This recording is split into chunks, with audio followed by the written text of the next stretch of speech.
and today I'm going to be talking about my top 5 underrated slasher movies.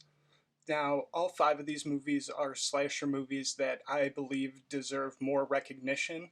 They're also movies that you don't typically think of when you think of slasher movies. So my goal of this video is to just share some movies that I think aren't that well known and deserve to be more known. So yeah, let's get started. And the first movie I'm going to be talking about is The Mutilator. Now, this is a film that I've seen only recently. It's pretty much your average slasher movie that was released in the mid-80s. It's about a group of 20-something-year-olds who decide to spend the start of their fall break at a beach house that one of their friends owns. And they don't know it, but their friend's dad is staying at the beach house and plans to hunt them down one by one. So this movie is pretty well known for its gruesome death scenes. Probably the most well-known kill involves a hook, and I can only describe it as gruesome. I also really love the ending to this movie. I never saw it coming. And that's The Mutilator. Now, the second underrated slasher that I'm going to be talking about today is My Bloody Valentine. This is one of my favorite slasher movies because it has a great story and great kill scenes. The characters in this movie are very likable. It takes place on Valentine's Day and the days leading up to it, and basically it's about a guy named Harry Warden who returns to his hometown after learning the town is having another Valentine's Day dance, something that he warned the town against doing, and that if another dance happened, he would go on another murderous rampage. So yeah, that's why I think My Bloody Valentine deserves more praise. And the next underrated slasher movie I'm going to be talking about is Stage Fright. Now, this is an Italian horror movie.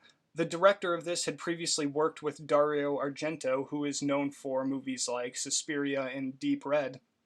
This movie is about a group of theater actors who are trapped inside a theater rehearsal overnight, and there's an escaped killer who makes his way into the theater before everyone was locked in.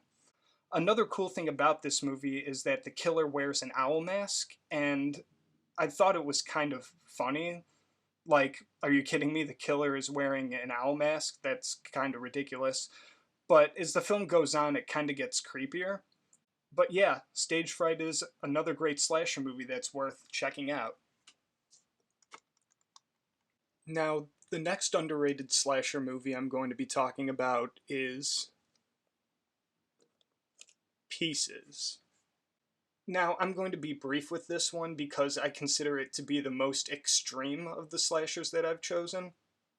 The plot is set on a college campus and is about a maniac who kills female college students and uses them to make a human jigsaw puzzle. That's all I'm saying about this one. And the last underrated slasher movie that I've chosen to talk about is Just Before Dawn. Now, I've never seen an 80s slasher set in the woods that's quite like this one. When I watched it the first time, I could immediately tell just by watching the first few scenes that a lot of effort and thought was put into the cinematography or filming of this movie. I would say compared to other 80s slashers, its kill and gore scenes are relatively tame, but what it lacks for in gore, it makes up for with its atmosphere. The plot of this movie is pretty straightforward. A group of friends go camping in the woods of Oregon where they're stalked by an unnamed killer. The most memorable kill scene, for me at least, is the last one, just because I never saw it coming. Also, there's a twist towards the end, but it's kind of obvious what it is if you look up the cast, so I would avoid doing that just to avoid spoiling the twist. And yeah, that's Just Before Dawn. And those have been my top 5 underrated slasher movies. Thanks for watching.